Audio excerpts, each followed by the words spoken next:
Bien, ya está con nosotros la doctora Rosa Bueno del Ercari, presidente del Consejo de Arbitraje de la Cámara de Comercio de Lima. Y la hemos invitado por dos razones.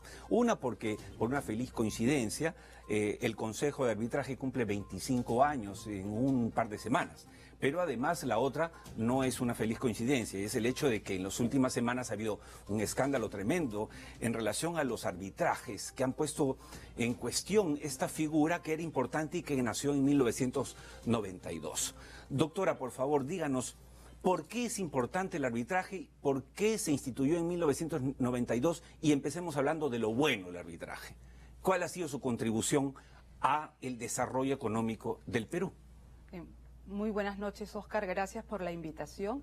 Les quería comentar primero que, como tú dices, efectivamente el Centro de Arbitraje de la Cámara de Comercio está celebrando 25 años. Son 25 años en que hemos acompañado como institución el crecimiento y el desarrollo de la inversión en el país. Como tú recordarás, a fines de los 90, el país quedó un poco complicado respecto a su cumplimiento internacional y venir a invertir en el Perú no era una decisión fácil. Cuando se inicia toda la apertura comercial y la búsqueda de inversiones, se utilizaron dos herramientas que han demostrado ser muy eficientes. Una de ellas fue sin duda los convenios de estabilidad jurídica que garantizaban a los inversionistas que por determinado tiempo se les iba a respetar las reglas de juego, y además en esos contratos se incluyó una cláusula arbitral que permitía que cualquier discusión al respecto saliera del Poder Judicial y se discutiera ante un tribunal. Para que fuese más expeditivo. Para que fuese más expeditivo y efectivamente lo ha sido. La Cámara de Comercio, el Centro de Arbitraje tiene una estadística que me gustaría compartir con ustedes.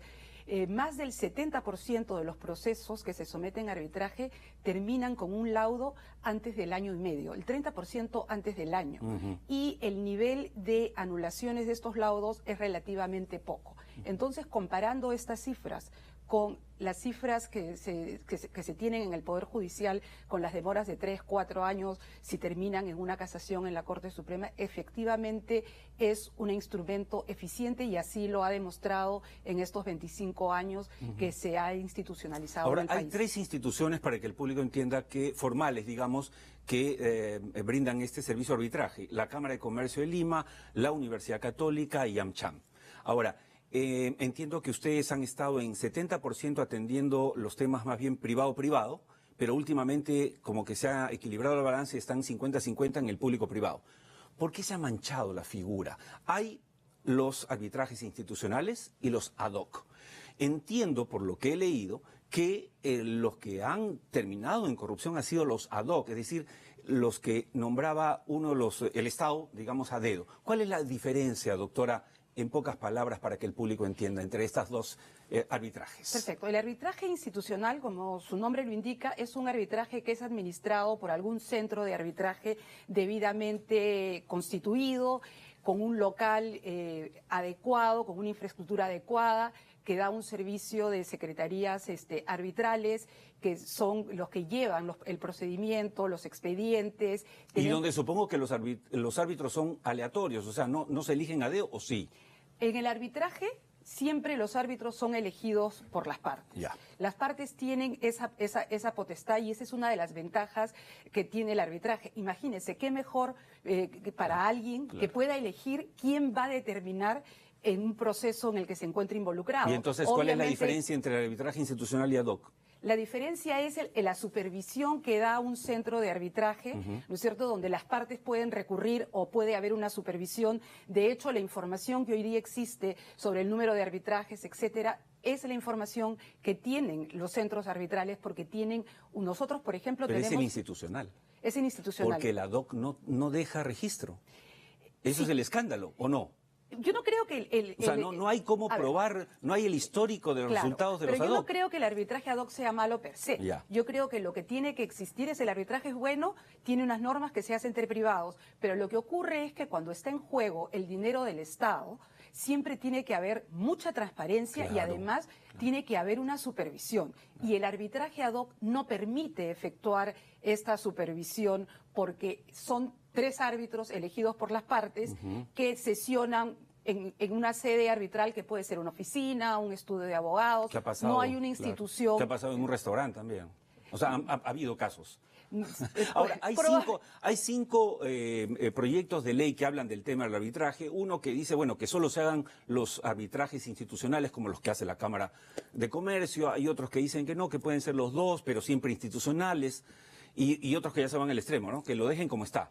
Sí, yo creo que todas las crisis, y definitivamente ha ocurrido una crisis en el arbitraje, que no es por el arbitraje, sino por todo el contexto de corrupción que ha manchado muchas de las operaciones del Estado, hay que sacar un aprendizaje, hay que ver lo bueno que podemos hacer, y eso nos ha llevado a hacer reflexiones como la que usted propone. ¿Qué es lo que ha ocurrido? Exacto. ¿Por qué no ha funcionado? ¿Y qué es lo que conviene, doctora? Porque el tiempo siempre es tirando en televisión. Usted sabe mucho. ¿Qué conviene? Porque usted me conversaba la vez pasada, porque hemos conversado obviamente para poder invitarla, y no, yo no soy un experto, ni mucho menos, que si bien estas alternativas o estos proyectos de ley eran buenos, usted cree que no es necesario tampoco un proyecto de ley, que es necesaria una decisión política. Exacto. Los proyectos de ley pueden salir, pueden ser buenos, pero yo creo que aquí lo que tiene que haber es lo mismo que estamos haciendo los privados en esta materia. Hay que autorregularse. Creo que el Estado debe regresar a una política de cumplimiento. El Estado no cumple sus contratos, no cumple sus obligaciones, y eso definitivamente ha generado el nivel de litigios que hay. Pero no tenemos que esperar, o el Estado no tiene que esperar que el proyecto de ley que propone que todos los arbitrajes en que participe el Estado sean institucionales para hacerlo. Aquí lo que falta es una decisión política. El Estado es una de las partes y las partes deciden cómo quieren llevar su arbitraje. Podría muy bien el presidente del Consejo de Ministros dar una directiva diciéndole a todos los ministerios que de partir en adelante todas las cláusulas arbitrales que son incluidos en contratos con el Estado sean institucionales o que... Y que elijan, obviamente, o la Cámara, o no, las otras dos alternativas que hemos dicho. No se trata de promocionar a la Cámara, que está haciendo bien su trabajo, y felicitaciones por los 25 años, por cierto. Muchísimas gracias, pero eso es importante. Hay instituciones arbitrales importantes en el país, la Cámara es una de ellas, pero dejarle las partes. Otra cosa que es importante es que no todas las controversias ni todos los contratos deben ir a un arbitraje como lo conocemos, ¿no? Con 3 árbitros, etcétera. Hay contratos de menor cuantía que deberían verse a través de herramientas menos sofisticadas, como una conciliación, que ya se ha incluido en el proyecto, en la ley de contratación con el Estado. Eso es importante porque el arbitraje es un arbitraje que es una justicia que es más costosa porque tienes que elegir árbitros, etcétera.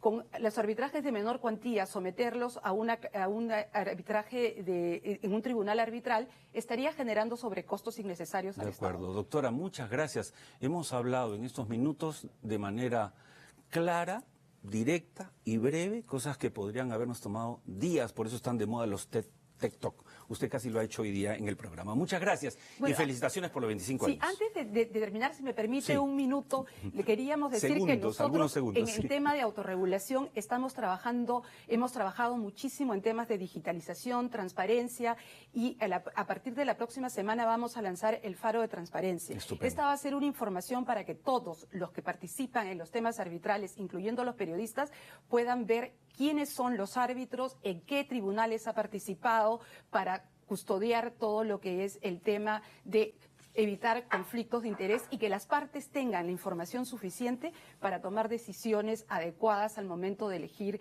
un árbitro. Evidentemente, el mejor a los intereses que se están discutiendo en ese arbitraje. Bien, estupendo. Muchas gracias. Muchísimas gracias.